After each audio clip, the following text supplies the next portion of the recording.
우리 제목을 한번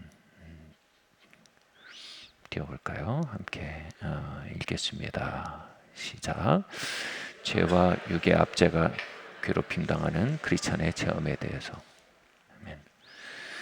로마서 7장 16절에서 18절 말씀 함께 읽겠습니다. 만일 내가 원하지 아니하는 그것을 행하면 내가 이로써 율법이 선한 것을 시인하노니 이제는 그것을 행하는 자가 내가 아니요 내 속에 거하는 죄니라. 내 속 곧 내 육신에 선한 것이 거하지 아니하는 줄을 아노니 원함은 내게 있으나 선을 행하는 것은 없노라. 아멘. 전도사 시절에 저는 이 마태복음 5장에서 7장까지 산상보훈을 시리즈로 설교한 적이 있었습니다.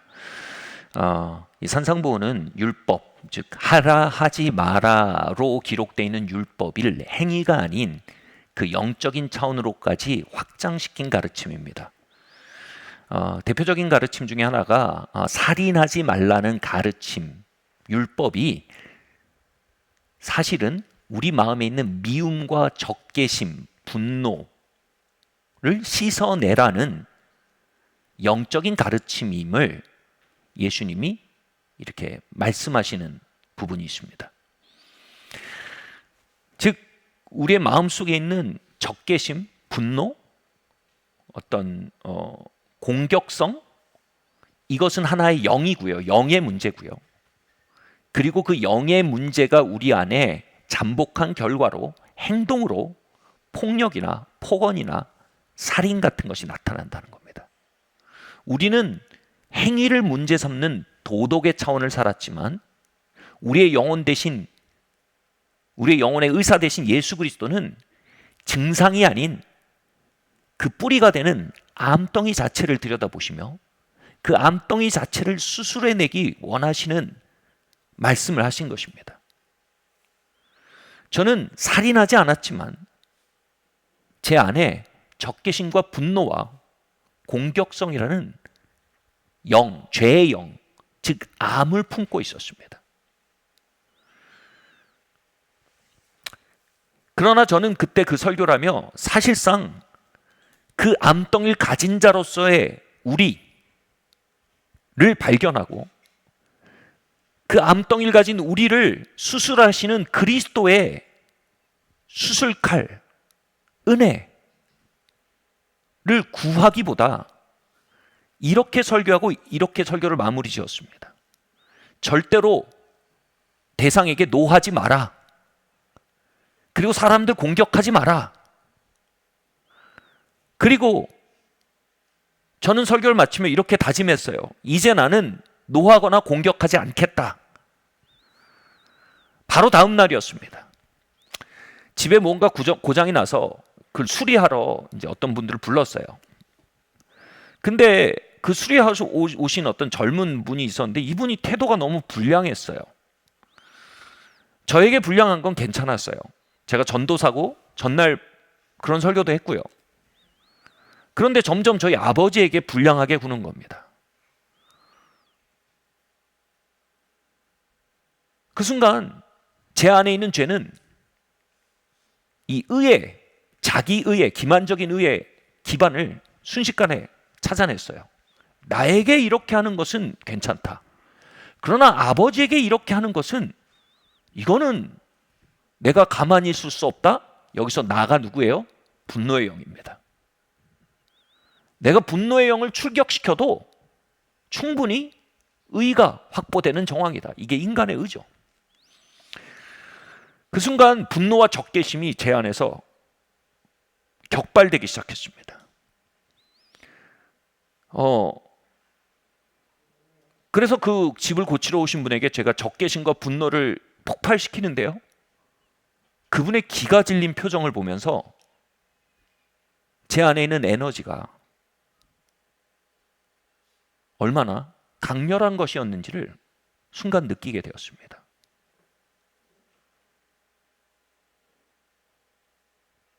그리고 저는 놀랐습니다. 제가 설교한 정확한 그 방식과 똑같이 화를 내며 제가 정확히 그렇게 하지 말아야 된다고 말한 방식으로 공격했던 것입니다. 그 가르침은 저로 하여금 그 분노와 공격성을 치유하는 데 도움을 주지 못했습니다. 오히려 그 가르침은 제 안에 있는 분노와 공격성을 드러내주는 데 도움을 주었습니다.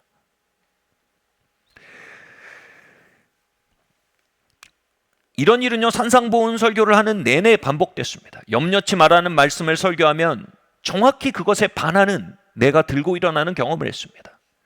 음욕을 품는 것 자체가 간음이다 라고 설교하면 정확히 그것에 반하는 내가 들고 일어나는 경험을 그 주에 했습니다. 계명을 설교하고 내가 그것을 살아내리라, 이렇게 살고 싶다라고 결심을 하면 오히려 그것의 역풍을, 강한 역풍을 만나는 것이었습니다. 저는 처음에는 내가 결단한 것에 대해서 마귀가 그 결단을 흔들기 위해서 나를 시험하고 유혹한다고 생각했습니다. 그래서 더 굳은 결단을 내리려고 했습니다. 그러나 사실 그것은 마귀의 흔듦이 아니었습니다. 그 내가 결정을 내리고 하나님의 길을 가려 할 때 강한 역풍으로 일어나는 것은 바로 또 다른 나 자신이었습니다. 나는 하나님의 계명을 즐거워합니다. 나는 하나님의 계명 안에 걷고자 합니다. 하나님의 뜻을 행하고자 합니다. 하나님의 기쁘시게 해드리고 싶습니다. 근데 오히려 그럴 때마다 내가 대면하지 못하고 발견하지 못하던 나를 만나게 되는 것입니다. 그 또 다른 나는 뭡니까? 하나님을 기쁘게 하고 그 계명 안에 걷고자 하는 나를, 원하는 것은 하지 않고 도리어 그것을 반하여 행하는 나를 만나는 것입니다. 이건 마귀가 아니라 내가 간과하고 내가 모른 척했던 나입니다. 로마서 8장은 그런 나에 대해서 이렇게 말합니다. 육신의 생각은 하나님과 원수가 되나니 이는 하나님의 법에 굴복지 않을 뿐 아니라 할 수도 없음이니라. 육신 안에 있는 자들은 하나님을 기쁘시게 할 수 없느니라. 여러분, 이건 멀리 있는 체험이 아닙니다. 우리가 하나님을 기쁘시게 하고 하나님의 길을 걸으려 한다면 우리 모두가 우리 안에서 경험하는 체험입니다. 저는 어려서부터 천국의 우리 얘기를 들으면 정말 저게 너무 비현실적이지 않은가 이런 생각을 했습니다. 엄마의 뜻에 반하는 대로 계속 하다가 엄마가 뭐 하라 그러면 이렇게 하고 이렇게 하라면 저렇게 하고, 엄마가 마침내 이러다가 나를 물가에 묻으라고, 나를 그 산 위에 묻으라고 하면 나를 물가에 묻어버려서 내 무덤이 떠내려갈까 봐 이제 반대로 얘기한 겁니다. 죽으면서 나를 물가에 묻어라. 근데 청개구리가 이제는 또 마지막 소원인데 엄마 소원 들어드려야지 하고 또 물가에 묻어버리는 겁니다. 이거 좀 과한 얘기 아닌가? 근데 로마서 8장이 방금 얘기한 육신의 생각에 대한 얘기가 정확히 하나님과 우리의 사회관계를 청개구리로 묘사하는 것입니다. 여러분, 하나님 향해 청개구리 된 나의 단면을 여러분 만나십니까? 하나님의 뜻을 향해 청개구리가 돼 있는 내 마음속에서 내가 정말 성결하게 살고 싶다. 내가 정말 하나님 신뢰하면서 염려하고 근심하지 않고 욕심 부리지 않고 하나님 신뢰하면서 살고 싶다. 내가 정말 앙심 품지 않고 사람들 판단하지 않고 미워하지 않고 분노하지 않고 사람들 사랑하고 용서하고 자비롭게 여기며 살고 싶다. 이 하나님의 뜻이 내 안에 들어오고 그 하나님의 뜻을 행하여 움직이려고 할수록 우리 안에 청개구리처럼 행하는 또 다른 내가 있다는 것을 여러분, 교리로서가 아니라 내 안에 실제로서 경험하십니까? 사도는 이렇게 얘기합니다. 다음 말씀 함께 읽겠습니다. 시작. 내가 원하는 바 선은 행하지 아니하고 도리어 원하지 아니하는 바 악을 행하는도다. 말씀드렸던 산상보훈은 도덕률의 수준의 계명이 아니라 영적 차원으로서 계명을 열어 보입니다. 간음이라는 행위가 아니라 우리 안에 잠복한 음란의 영 자체에 대해 얘기합니다. 살인의 행위가 아니라 우리 안에 잠복하는 분노와 폭력의 영에 대해 얘기합니다. 우상숭배가 바로 탐욕입니다. 바로 돈숭배함입니다. 우리가 우상숭배, 즉 배교의 행위 또는 사기나 도둑질하는 행위가 아니라 정말 그건 증상에 지나지 않고 그 정말 뿌리는 그것은 암의 증상에 지니지 않고 그 암덩어리 자체는 뭐예요? 우리 영혼에 있는 염려의 영, 두려움의 영이라고 말하는 것입니다. 바로 주님이 우리에게 말씀하시는 길은요, 우리가 어떤 행위를 하지 않는 수준이 아니라 우리 안에 이 두려움의 영, 염려의 영, 정욕의 영, 이 탐욕의 영을 씻어나가는 이 영이 무슨 일을 합니까? 우리가 하나님을 온전히 신뢰하고 싶어하는 그 길을 막습니다. 이 영이 뭐를 거슬러 행하고 있습니까? 우리가 대상을 나의 즐거움을 위해 수단화하려는, 이게 정욕이죠. 성적으로 대상화하는 겁니다. 이런 일이 정말 불결하고 싫은 겁니다. 이제 형제를 진짜 내 그리스도 안의 형제로, 자매를 그리스도 안의 자매로, 하나님의 형상으로 존중하고 싶어하는 마음이 있는 겁니다. 근데 그 마음을 막아서는 정욕의 영,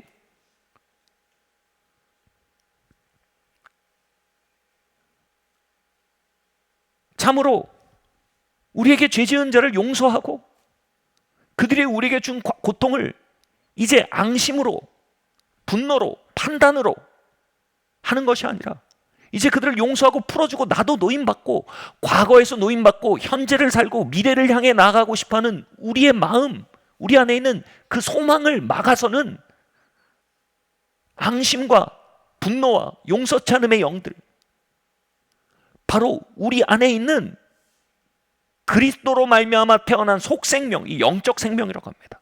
영적 생명을 막아서는 영적 세력들 자체를 해결하고 우리 안에 있는 영적 생명이 가지고 있는 소망대로 살 수 있게 되는 것, 이것이 바로 계명이 말하고 있는 길입니다.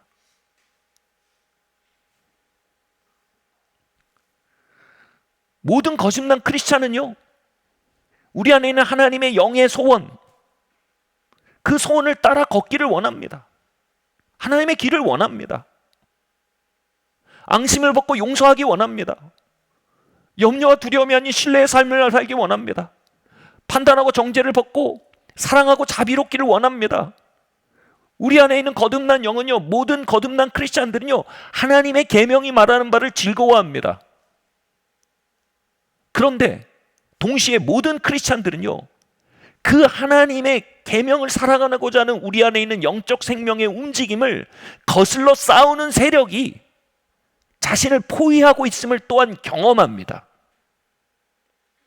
그리고 그 자신을 포위한 세력이 단순히 마귀나 환경이 아니라 바로 또 다른 자신임을 거기서 만나게 되는 겁니다.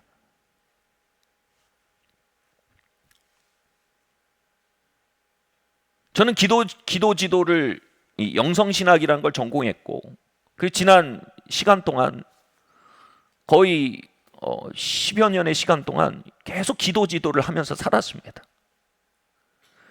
이 기도 지도, 영성신학에서 굉장히 중요한 개념이 원의라는 개념입니다. 이 원의가 뭡니까?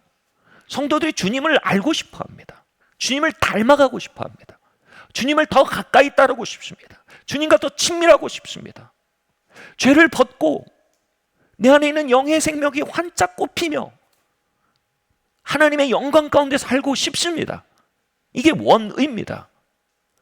그래서 이 기도 지도나 영성 수련을 신청할 때 왜 신청하겠습니까? 뭐 그러지 않은 분들이 혹시 있을지 몰라도 거의 대부분 뭐예요? 그 원의 때문에 신청합니다. 원하는 거예요. 자발적으로 신청하게 합니다. 그러면 이 원의 때문에 기도를 하고 기도 수련을 하고 주님께 닮아가는 이런 영성 수련하려고 신청을 하는데, 그럼 이게 쭉쭉쭉쭉 진도가 나가느냐? 그러지가 않습니다. 우리가 신데렐라 이야기를 알죠. 신데렐라와 왕자가 서로 사랑해서 결혼해서 그 이후로 행복하게 살았더라, 이렇게 동화는 끝납니다만, 많은 상담학자들은요, 그 부부의 미래가 녹록지 않았을 거라고 얘기합니다. 우리가 신데렐라의 스토리를 하잖아요. 신데렐라 어려서 부모님을 잃고요, 부모와 계모들에게 미움을 받았더래요. 샤바샤바 아이샤바, 얼마나 울었을까요? 신데렐라 아내는요, 누군가 함께 살아가는 것에 대한 엄청난 역기능이 잠복해 있습니다. 어마어마한 피해의식이 있고요, 앙심과 용서치 않음이 있고요, 두려움이 있고요, 또다시 이용당할 것에 대한 굉장한 경계심이 있습니다. 여러분, 이 상태에서 연애하는 거는 그 기저가 잘 안 드러날 수 있습니다. 왕자와 신데렐라가 서로 원의, 사랑하잖아요. 그 원의를 가지고 만났을 때 이때부터 펼쳐지는 이야기가 진짜인 겁니다. 뭡니까? 잠복했던 역기능, 함께함 자체를 거스러 행하는 역기능이 이제 오늘부터 우리는 첫날, 그날부터 그 역기능이 올라오기 시작하는 겁니다. 소위 말해 깨가 쏟아지는 날이 지나고 콩깍지가 벗어질 때 우리는 그 역기능들이 시퍼렇게 일어나는 걸 만나게 되는 겁니다. 그럼 신데렐라 왕자의 이야기는요, 이제 그 원의와 역기능, 그 역기능을 거슬러 올라가는 원의, 서로를 향한 사랑, 서로 함께 하고 싶었던 마음, 그 둘 사이의 거대한 투쟁의 이야기가 되는 것입니다. 그리고 그 역기능이 강할수록 신데렐라는 이젠 그렇게 생각할 수도 있는 거예요. 나중엔 내가 이러려고 결혼했나? 이제는 원의가 난지 역기능이 난지 모르겠다. 이 사람에 대한 피해의식이 난지 이 사람에 대한 사랑이 난지 모르겠다. 내가 그때 결혼하려고 했을 때 이 사람에 대한 사랑을 느꼈던 게 그 진심이었던 거야. 그건 한때 감정이 아니었나? 지금 우리에게 남아있는 건 서로에 대한 방어와 공격밖에 안 남아있구나. 여러분, 이게 리얼 스토리예요.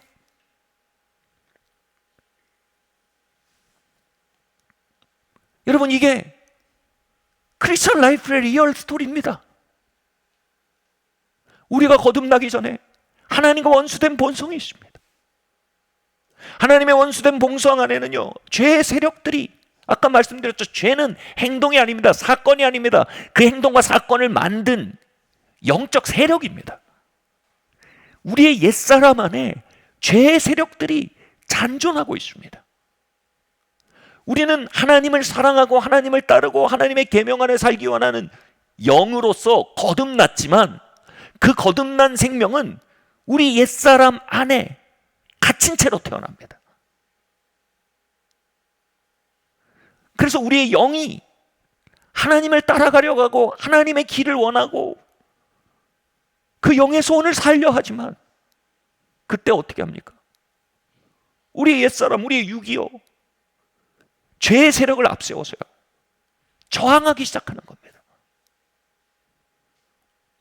그래서 영적 지도, 기도 지도는요, 우리의 원의와 그것을 거슬러 행하는 저항에 거대한 대화 드라마입니다.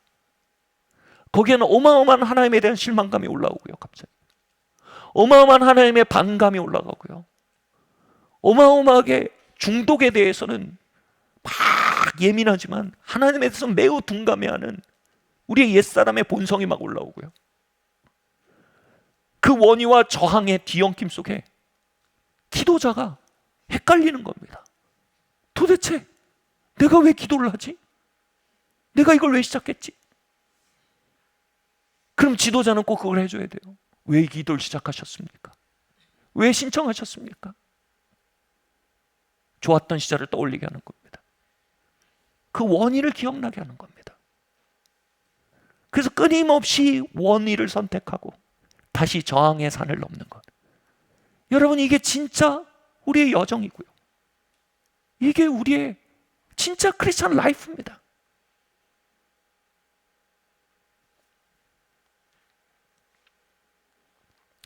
저는 어린 시절에 이렇게 경사로가 있는 그 중턱 정도의 마을에서 태어났습니다.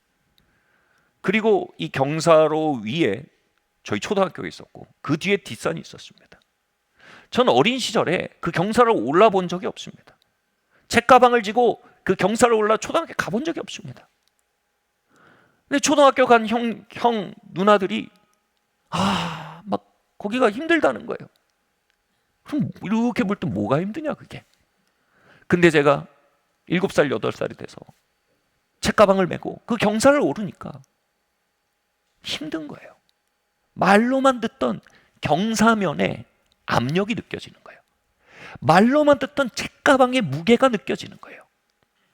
언제 그 책가방의 무게와 경사로가 느껴지기 시작했습니까?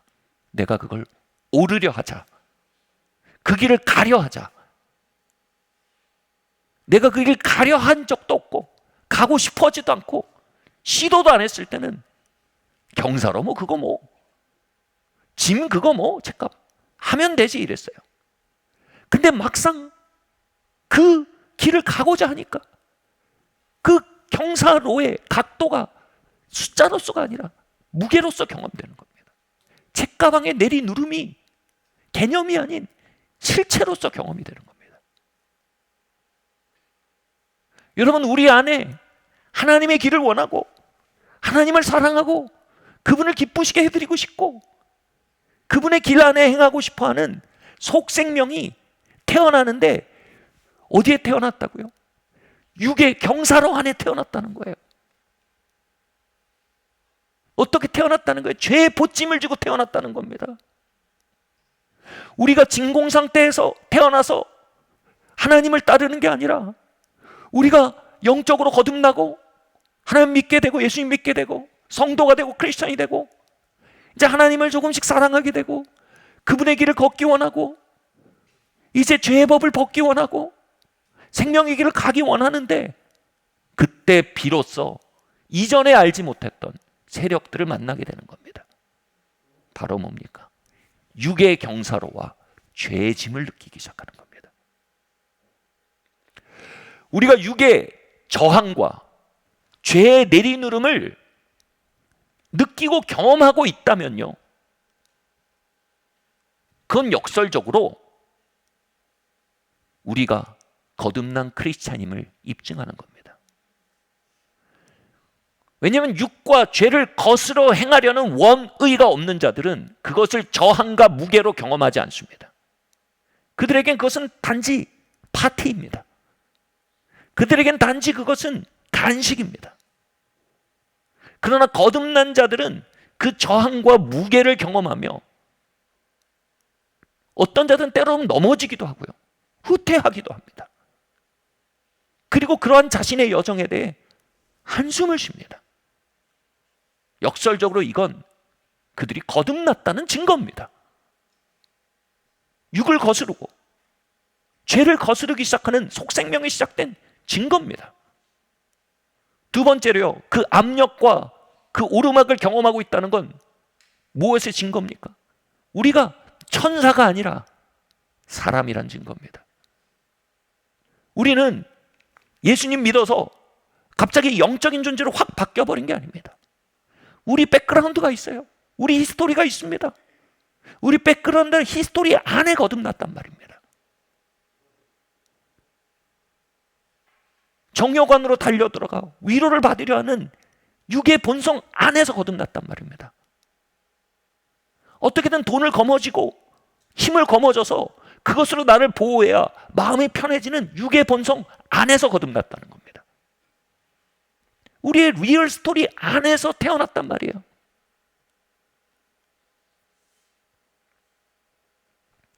즉 정말 하나님을 사랑하고 그리스도의 길을 가보려고 하면요, 청개구리 같은 경사로와 책가방, 무게, 다시 말해 나의 육을 거기서 만나게 됩니다. 여러분, 지난 한 주 그 육을 만나셨습니까? 여러분, 오늘 예배 오시면서 그 육의 목소리를 들으셨습니까? 오늘 여러분 찬양할 때 그 육이 그 찬양하려는 여러분을 거슬러 온갖 수작과 온갖 열의와 온갖 의도를 가지고 여러분을 후퇴시키려 하는 것을 경험하셨습니까? 역설적으로 그것은 여러분이 크리스찬이라는 증거입니다. 여러분 안에 거듭난 생명이 그 길을 오르고 있다는 증거인 것입니다.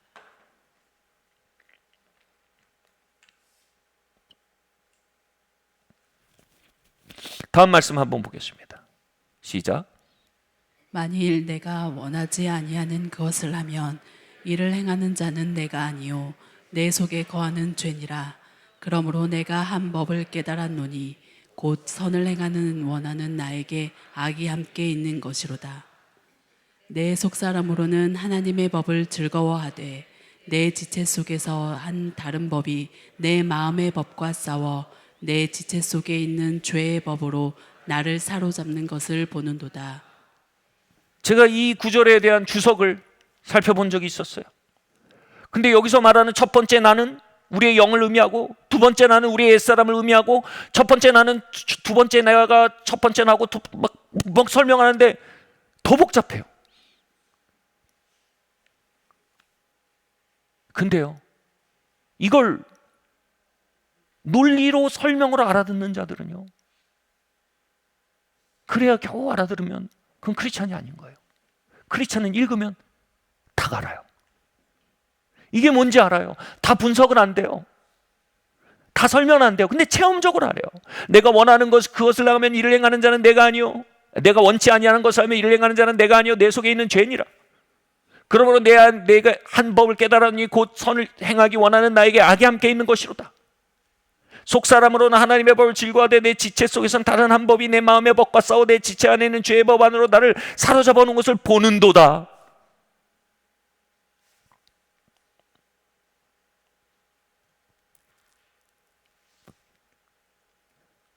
하나님의 길을 가기 원하지만, 그분을 가까이 가기 원하지만, 그분을 경배하고 섬기기 원하지만,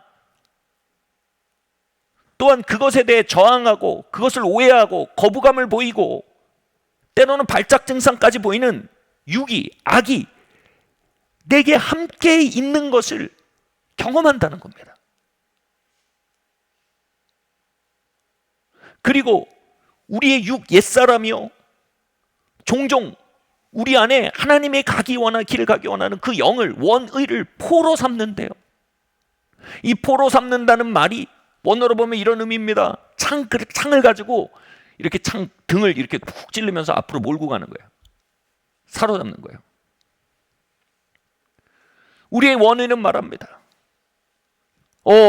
이제 하나님을 아버지로 모시고 그분만을 신뢰하며 믿음의 길을 가기 원합니다.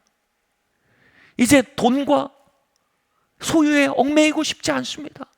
하나님 나에게 신뢰의 길을 가르쳐 주십시오. 이러면 육이 긴 창을 가지고, 무슨 창입니까? 탐욕의 창입니다. 두려움의 창입니다. 그거 가지고 쿡쿡 찔르는 겁니다. 웃기지 마. 어딜 가려고 그래? 꿈도 꾸지 마. 너는 내 포로야. 그런 삶은 없어. 너는 내 포로였고 앞으로도 포로일 거야. 하나님, 정말 사람을 내 쾌락의 도구로 보지 아니하고 사람을 하나님의 영상으로 보고 존중하고 정말 그를 목적으로 거룩한 마음으로 교류하고 서로를 존중하는 관계를 배워가기 원합니다. 하나님, 내가 정결한 마음으로 형제자매를 대하기 원합니다. 정결한 마음으로 이성을 보기 원합니다. 내 눈이 깨끗해지길 원합니다 라고 우리의 원의가 말을 시작하면요, 우리의 육이 이제 정욕과 중독이란 창을 가지고 쿡쿡 찌르는 겁니다. 웃기지 마라. 네가 그러면 무슨 재미로 살려고 그러냐? 웃기지 마라. 그럼 네 삶이 얼마나 건조해지겠느냐? 그동안 너를 위로해줬던 이러한 것들 있지 않냐? 너는 그 위로 없이 살 수 있겠냐? 그리고 창으로 쿡쿡 찌르는 겁니다. 그렇게 우리의 영이 육과 그가 사용하는 창에 의해 포로되어서, 포위다해서 포박되어 있다. 이 체험을 사도 바울이 얘기하는 겁니다. 누가요?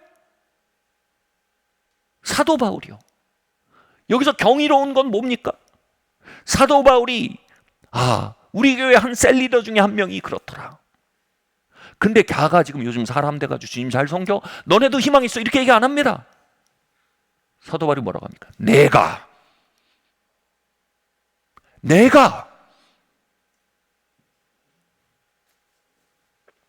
하덕규 집사님 시인과 총자이라는 그룹이 있었어요.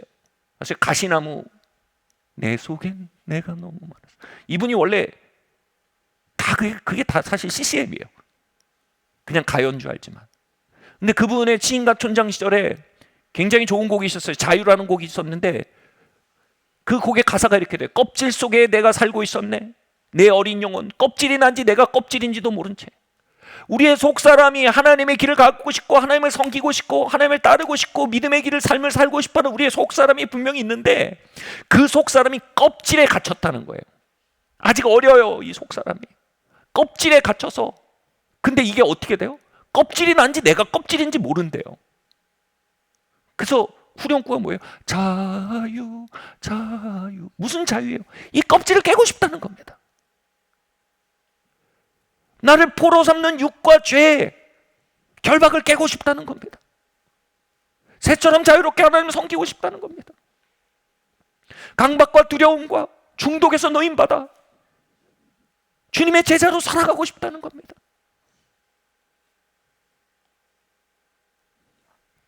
바로 이 상태가 뭡니까? 바울은 그 육에 속한 상태라고 말하는데 이게 육에 속한 상태를 바울이 이렇게 말합니다.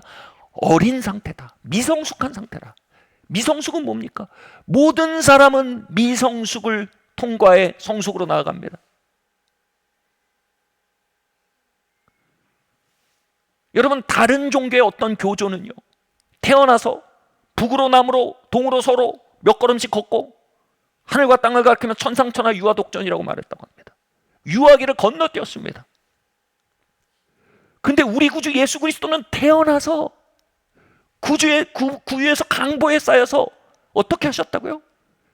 내가 주니라 하지 않으셨습니다. 응애라고 하셨습니다. 기저귀를 가셨습니다. 우리는 껍질이 난지 내가 껍질인지 모르는 뒤엉킨 혼돈의 시간으로 크리스찬의 라이프가 시작된다는 걸 이해해야 한다는 것입니다. 여러분, 크리스찬의 영적 성장에서 가장 위험한 건 고립감입니다. 고립감의 핵심은 뭡니까? 나 같은 놈은 없다. 고립감은 뭡니까? 이 사람들은 나랑 다르다. 이들이 나의 투쟁을 알긴 하겠는가? 내 경사로를 이들이 알겠는가? 내 책가방의 무게를 이들이 알겠는가? 이들은 다 해피 크리스찬이다. 이들은 3대째 크리스찬이다. 기도해주는 엄마가 있구나. 근데 난 아니다. 누가 이 압력을 짐작이나 하겠는가? 이 고립감은요, 굉장히 위험한 미혹입니다. 그런데 그 사도가 그 고립감에 놓인 모든 어린아이 같은 크리스찬들, 미성숙한 크리스찬들에게 이렇게 말하는 겁니다. 아까 말씀드렸던 누구 셀리더 누구 알지? 야, 너 만만치 않게 헤맸다. 근데 걔 봐라, 요즘 이렇게 사람 됐잖냐? 이렇게 안 하십니다. 사도 바울이 뭐라고? 내가 너랑 나랑 한 종자야, 이 얘기입니다. 영어 표현으로 이겁니다. Let's be real.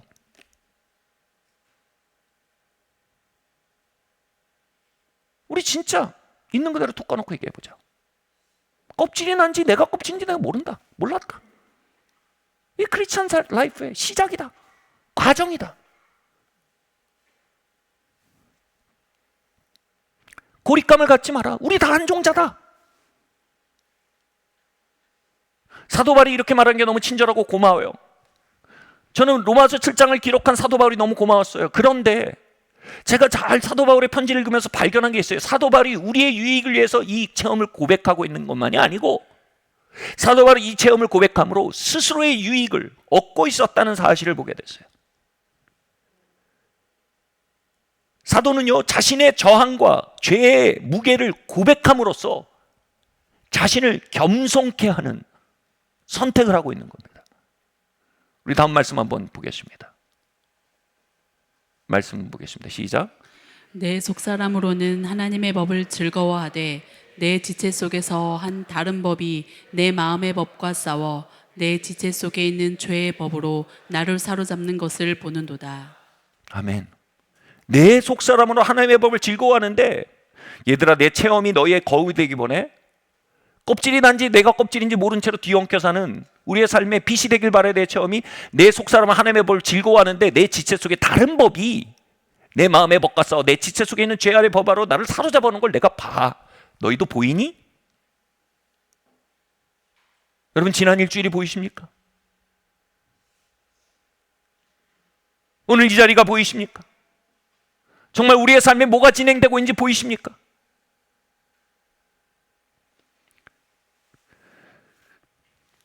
사도 바울은 이 빛 안에서 비로소 영적 성장이 시작되는 것을 알고 있는 것입니다. 그래서 이 빛을 스스로 즐거워하고 이 빛 안으로 나오도록 모두를 초청하고 있는 것입니다. 여러분, SNS를 보십시오. 모든 사람들은 정말 행복하게 사는 것 같습니다. 정말 좋은 것만 먹고 좋은 것만 사고 좋은 데만 가고 좋은 사람들만 만나고 모든 사람들은 너무 축복받은 삶을 사는 것 같고, 그걸 보는 나는 그렇지 못한 것 같습니다. 왜요? SNS는요 필터링이 엄청 강하게 되어 있습니다. 산이 꼭대기에 있고 골짜기가 있으면 골짜기는 다 필터링 되고요, 꼭대기만 다 모아서 SNS 올립니다. SNS는 리얼이 아닙니다. 그래서 SNS가 많은 우울증과 자기 혐오의 기회가 된다고 많은 상담가들이 얘기합니다. 여러분, 문제는 SNS만이 아닙니다. 종교는요 우리의 체험을 필터링하는 가장 강력한 시스템을 가지고 있습니다. 그래서 크리스찬이티는 종교가 되면 안 됩니다. 크리스찬이티가 종교가 아닌 생명이 될 수 있는 방법은 뭡니까? Let's be real. 필터 기능을 꺼버리는 겁니다.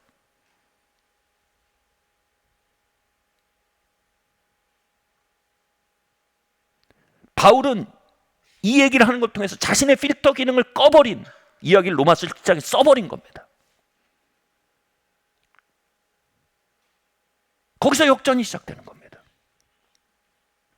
오래전에 리더스쿨, 외국에 있었던 리더스쿨에 가서 3주, 한 달 정도 그 안식연중에 거했던 적이 있습니다. 거기에 이제 강사 목사님이 오셨어요. 강사 목사님이 오셨는데 다 이 회중들이 선교사, 목사 뭐 이런 사람들이에요. 근데 강사 목사님이 겸손에 대해서 말하면서 이렇게 해요. 겸손은 있는 그대로의 나를 드러낼 수 있는 용기다, 이렇게 얘기합니다.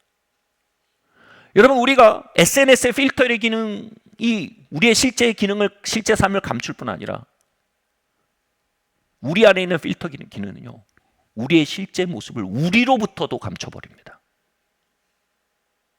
우리의 진짜 이야기를 우리 자신으로부터도 삭제해버립니다. 그래서 그분이 이렇게 얘기합니다. 하나님의 은혜는 겸손으로부터 시작됩니다. 다시 말해 필터되지 않은 삶의 진실이 개방되는 곳에 하나님의 은혜가 신방합니다. 그래서 그분이 이렇게 얘기합니다. 내가 언젠가 독일에 사역 여행을 갔습니다. 한 교회에서 4일짜리 컨퍼런스를 하러, 크리스찬 컨퍼런스를 하러 갔습니다. Father Heart, Father Loves You 컨퍼런스를 하러 갔습니다. 그런데 호텔에서 이제 그 강의 시간을 기다리면서, 집회 시간을 기다리면서 텔레비를 켰는데 독일이 이 포르노가 굉장히 상용화되어 있답니다. 채널을 돌리다가 포르노가 딱 틀어진 거예요. 근데 채널을 넘기질 못하는 거예요. 자신이 거기에 끌려 들어간 겁니다. 자신 안에는 오늘 밤에 가서 성도들을 축복하고 Father loves you, 하나님 아버지는 당신을 사랑합니다. 그리고 그 사랑을 흘려보내고자 하는 속사람의 소원이 있으되, 한 여인을 사랑하고 자신의 아내만을 사랑하고자 하는 그 거룩한 삶에 대한 소원이 있으되, 자신의 육이 죄의 창을 앞세워 자신을 포르노의 구렁텅이에 넣어서 자신의 속사람을 포로 삼는 경험을 한 겁니다. 너무나 실망하고 자책감이 드는 중에 하나님, 어디서부터 다시 시작해야 할까요? 기도하는데 하나님께서 이런만 감동을 주신 거예요. 그분이 이름이 피터인데, 피터, 오븐에 겸손의 파이가 다 구워졌구나. 겸손의 파이를 한 조각 먹지 않으렴.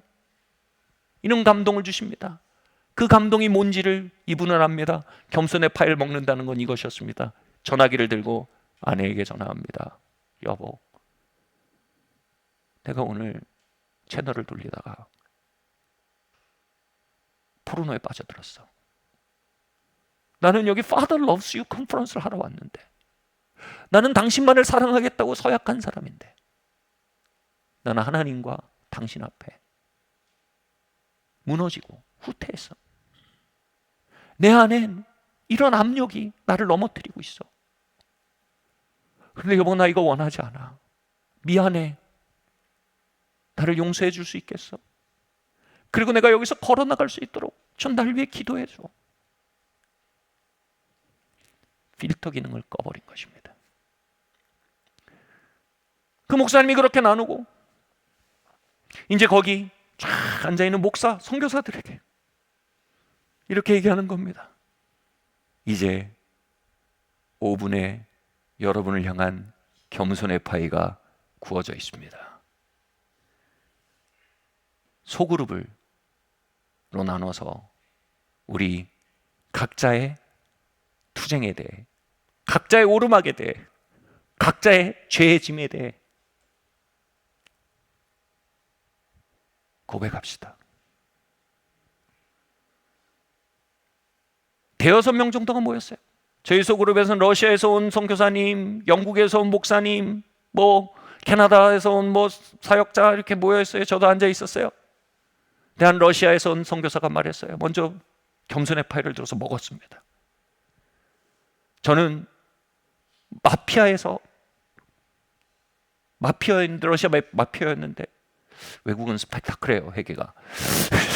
러시아 마피아였는데 주님 만나고 회개했습니다. 원래 제가 마약 딜러였고 마약 중독자였습니다. 그런데 예수님 믿고 회개하고 마약이 끊어졌습니다. 그리고 신학교 가서 목사가 되고 선교사가 돼서 지금 선교를 하고 있는데, 저에겐 비밀이 있습니다. 이상하게 저는 포론을 끊지 못합니다. 저는 제 아내만을 사랑하고 싶고 깨끗한 손으로 주님을 섬기고 싶은데, 제 육과 죄가 저를 포로 삼아 그 길을 가지 못하도록 막아세웁니다. 저를 용서해 주십시오. 저를 위해 기도해 주십시오. 그 겸손의 도미노가 시작이 됐습니다. 이제 영국에서 온 목사님이 고백합니다. 캐나다에서 온 사역자가 고백합니다. 저는 맨 마지막까지 가만히 있었습니다. 그리고 제가 오르고 넘어지고 후퇴하고 포기하기도 하고 다시 시작하게 됐던 그 육의 경사를 오르고 죄의 짐을 지고 육의 경사를 오르던 저의 발걸음에 대해 Let's be real 얘기하기 시작했습니다.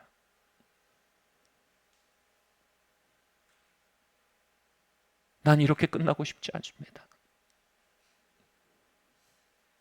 난 이것들에 의해서 내 부르심이 망가지는 걸 원치 않습니다. 그들이 손을 얹고 기도해 주기 시작했습니다. 이것들은 당신의 미래를, 부르심을 망치지 못할 겁니다. 하나님의 은혜가 당신의 미래를 결정지을 것입니다. 이것들이 당신의 미래를 결정짓지 못할 것입니다.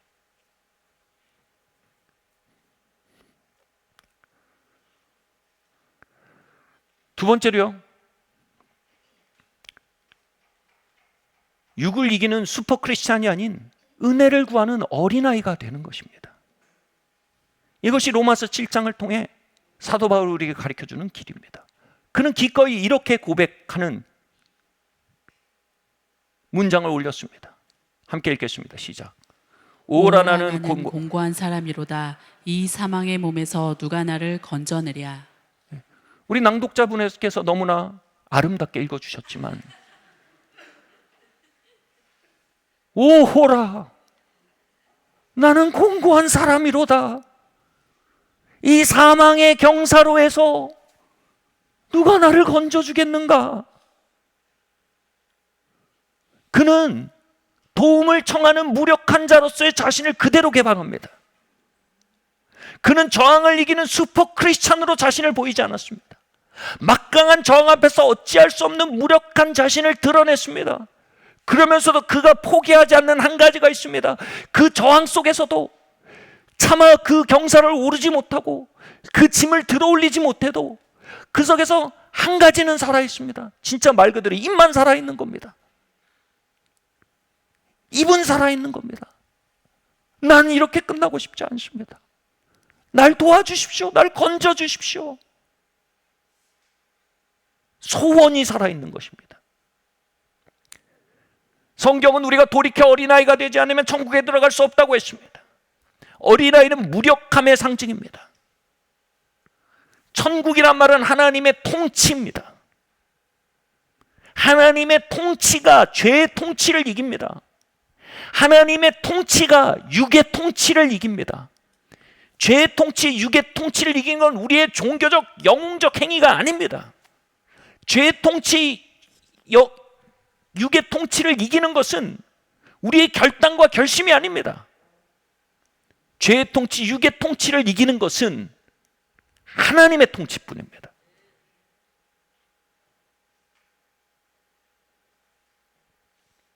왜 어린아이가 하나님의 통치에 들어갈 수 있습니까? 여러분, 종교적 영웅은요, 하나님의 통치에 들어가려고 하지 않습니다. 그들은 자기가 그것을 이겨내려고 합니다.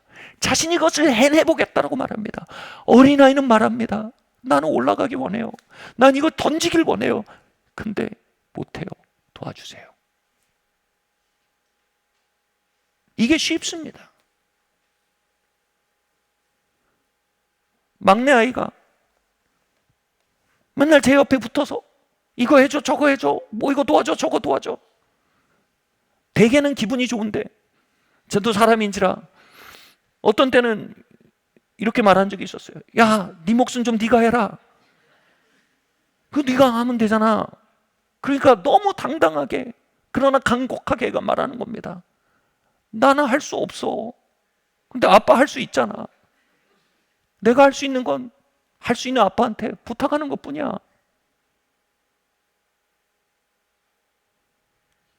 제 딸아이의 자원은 자기 능력이 아닙니다. 자기 자원이 그렇고 그렇다는 걸 압니다. 내 자원은 아빠 능력이잖아.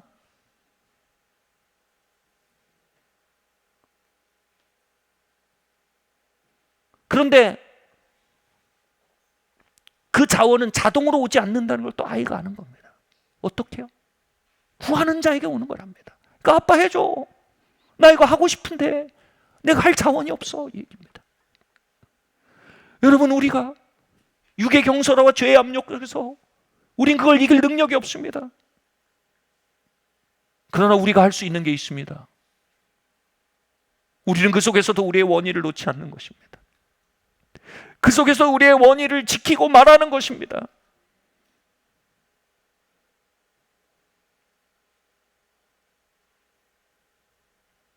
그게 어린아이입니다. 하나님의 통치는 이 어린아이 같은 자신의 자원으로 어떻게 할 수 없으나 정말 그 길을 가고 싶은 소원을 지킨 이들, 그 소원을 정말 아뢰는 이들에게, 하나님의 능력을 자원 삼기도 하는 자들에게 하나님의 통치가 온다는 것입니다. 심령이 가난한 자는 복이 있나니 천국이 저희의 것이며 했습니다. 정말 중요한 것은 죄가 얼마나 강하고 그 앞에 내 영빨이 얼마나 강한지가 전혀 아닙니다. 이건 잘못된 겁니다. 정말 중요한 것은 죄와 육의 강함 속에서 내가 얼마나 그걸 거슬러 가기를 원하는지입니다. 여러분의 능력에 관한 것이 아닙니다. 여러분의 소원에 관한 것입니다. 이게 뭐예요? 심령의 가난함입니다. 심령의 가난함이 천국 하나님의 통치를 불러온다는 겁니다. 가난한 심령은 가파른 경솔함에서도 하나님, 나 이 길 가기 원해요. 하나님, 나 이 죄의 짐 던지기 원해요. 하나님, 내겐 능력이 없어요. 그러나 아빠 도와주세요. 난 정말 그걸 원해요 라고 아뢰는 심령, 그 심령이 바로 가난한 심령입니다.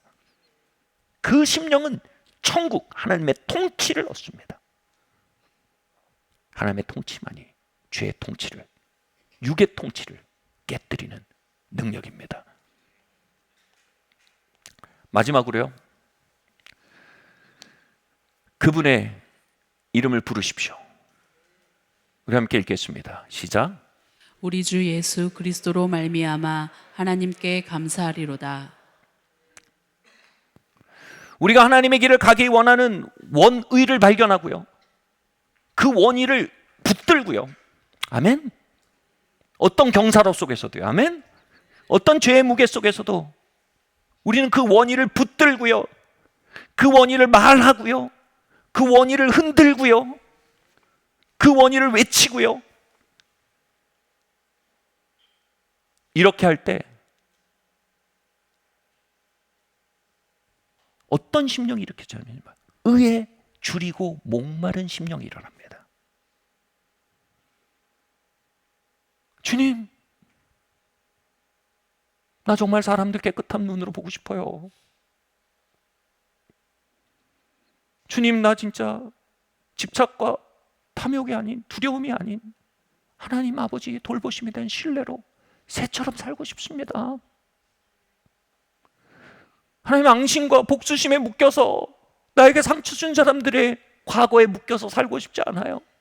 그들을 용서하고 자비로 대하고 사랑으로 그들을 풀어주고 자유로운 오늘, 내일을 향해 살고 싶어요. 이제 과거에서 노임받고 싶어요. 주님, 자비의 길을 내게 갈 수 있도록 힘을 주세요.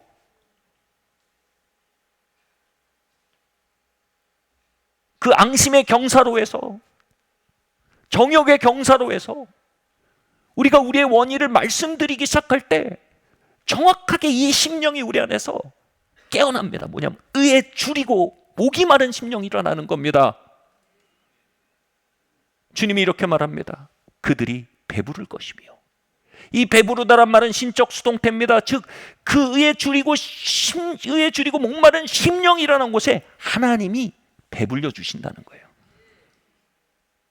그 경사로를 능히 오를 수 있는 은혜를 먹여주신다는 겁니다. 그 죄의 짐을 벗어 던질 수 있는 에너지원을 입에 넣어주신다는 겁니다. 하나님이요.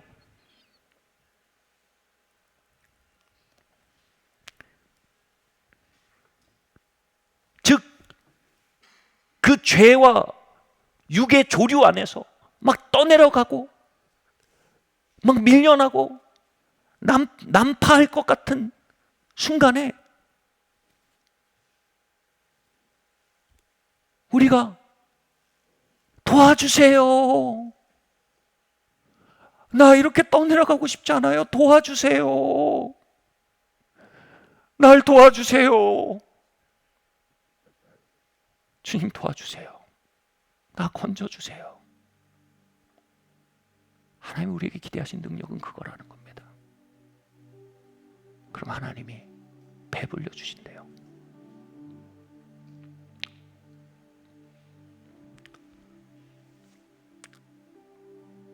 저는 스쿠버 다이빙 좋아합니다.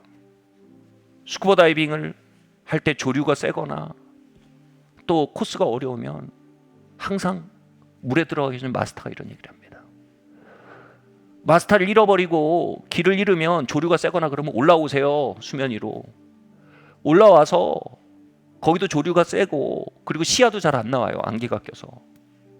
그러니까 찾아다니려고 돌아다니면 복잡해요. 그때 이렇게 하셔야 돼요. 손을 이렇게 들면서 Help! Help!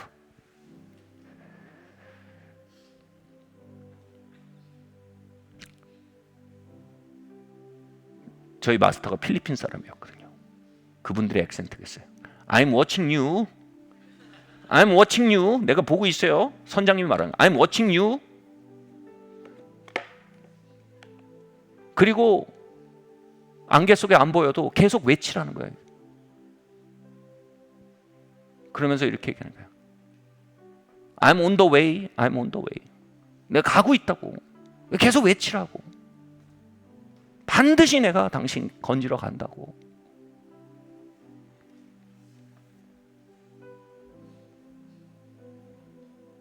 누구라고 말할 수는 없지만 저희 팀 중에 한 분이 그 일이 벌어졌어요.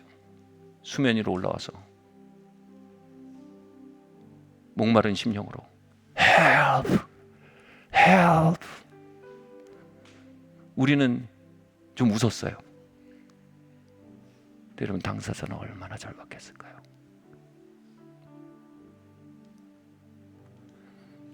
하나님, 나를 건져주세요 라는 말에 히브리어가 예수입니다. 예수.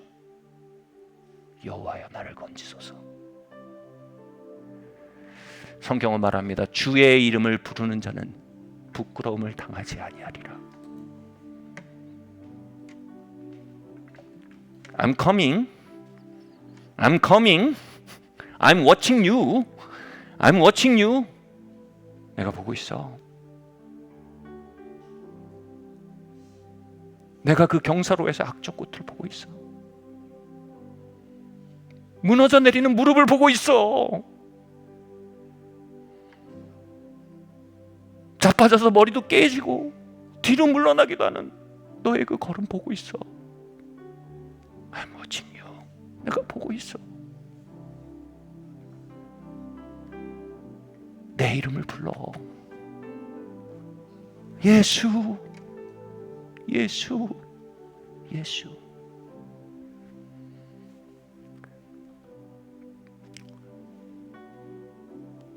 헐리우드 영화를 보면요, 예수의 이름을 부르는 분들이 굉장히 많아요. 일이 잘못되면 Jesus, Jesus Christ. 한국 번역은 제기랄 이렇게 돼 있어요.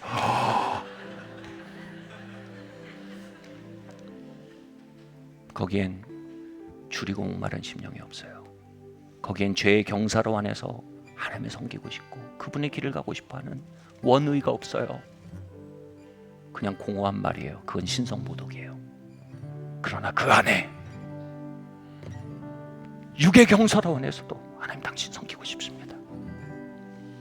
이 길 가고 싶습니다. 철로역정 가고 싶습니다. 어떻게 해야 될지 모르겠습니다. 도와주십시오 예수님. I'm coming. 내가 가고 있어. I'm coming. 내가 가고 있어. 계속 불러. Trust me. 나 믿어. 내가 가고 있어. 크리스찬이 가지는 최고의 능력은 이것입니다. 의에 줄이고 목마른 심령으로 예수님, 예수님, 예수님. 그곳에 주님의 통치가 임합니다.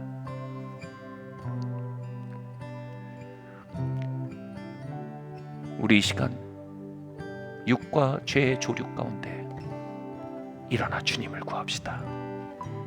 자리에서 일어납시다. 같이 고백할까요? 세상의 유혹 시험이 내게 몰려올 때에 나의 힘으로 그것들 모두 이길 수 없네. 거대한 여러분 이 순간을 놓치지 마십시오. 위축된 나의 영혼 주님의 이름을 부르십시오. 어찌할 바를 몰라 헤매이고 있을 때 거짓과 속임수로 가득 찬 세상에서 어디로 갈지 몰라 머뭇거리고 있네. 공중의 권세 잡은 자 지금도 우리들을 실패와 절망으로 넘어뜨리려 하네. 주를 찬양 손을 들고 찬양. 전쟁은 나에게 속한 것 아니니 주를 찬양 손을 들고 찬양. 전쟁은 나에게 속한 하나님의 아들 예수 그리스도시여 우리를 불쌍히 여기소서. 주위를 둘러보면 아무도 없는 그분을 부르세요. 믿음의 눈을 들면 보이는 I'm coming. 대신에 I'm watching you. 너의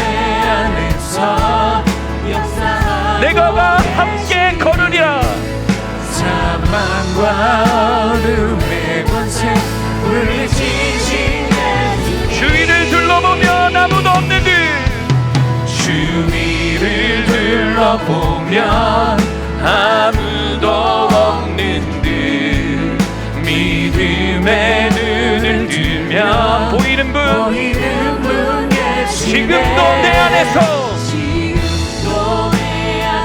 폭풍 위를 걸어오시는 주님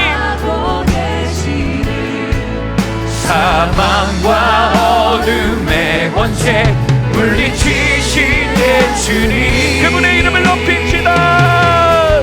주를 찬양 주의 이름을 부르는 자들은 수치를 낳지 아니하리라. 존재는 나에게 속한 것 아니니 손을 들고 찬양 전쟁은 하나 나의 자원이 아닙니다. 아버지의 자원입니다. 아버지의 오른팔 대신 예수 그리스도의 능력을 보내소서. 주를 찬양 손을 들고 찬양 전쟁은 나에게 속한 것 아니니 주를 찬양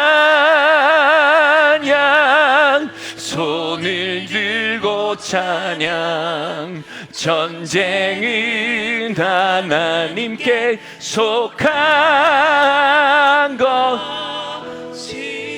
주를 찬양 주를 찬양 손을 들고 찬양 전쟁은 나에게 속한 것 아니니 주를 찬양 손을 들고 찬양 우리 시간 두 손을 들고 그분의 이름을 부르며 마지막으로 함께 찬양합니다. 우리의 목소리를 내 주를 찬양 주를 찬양 손을 들고 찬양 전쟁은 나에게 속한 것 예수님 주를 찬양 예수님 손을 들고 찬양 전쟁은 예수님 하나님께 속한 하늘의 통치로 임하소서. 전쟁은 나의 육의 경찰 위에 전쟁은 하나님께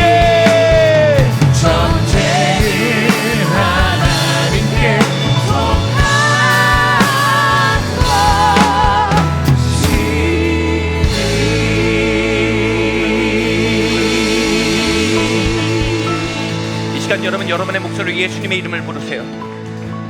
소리내서 예수님의 이름을 부릅시다. 주님 예수 그리스도시여 나의 가운데 주님 아버지 임하여 주시옵소서. 주님 여러분의 원의를 말씀드리세요.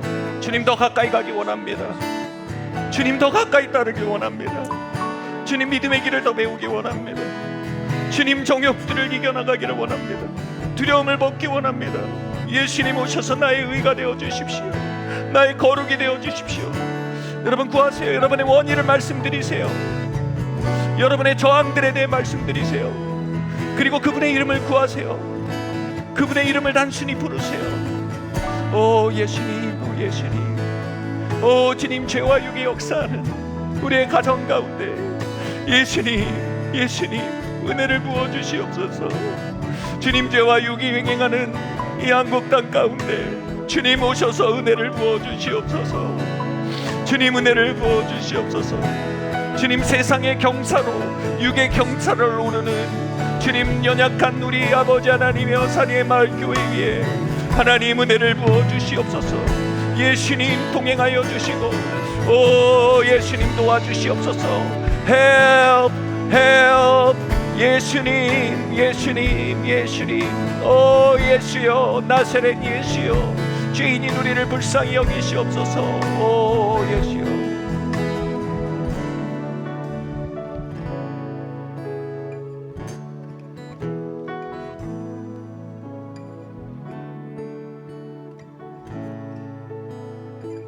시간 줄이고 배고픈 자들에게 주님의 은혜를 먹이워 주시옵소서. 주님의 임재를 먹이워 주시옵소서. 주님의 음성을, 그 친밀함을 먹이워 주시옵소서. 이 시간 예수님의 이름의 권세로 죄의 짐들이 떨어져 나가게 하시며 앙심의 사슬이 깨어지게 하시며 용서치 못함이 이 시간 부러지게 하시며 예수님의 이름으로 정욕의 중독이 씻겨지게 하소서. 예수님의 이름으로, 예수님의 이름으로, 예수님의 이름으로 해방과 자유가 임할지어다.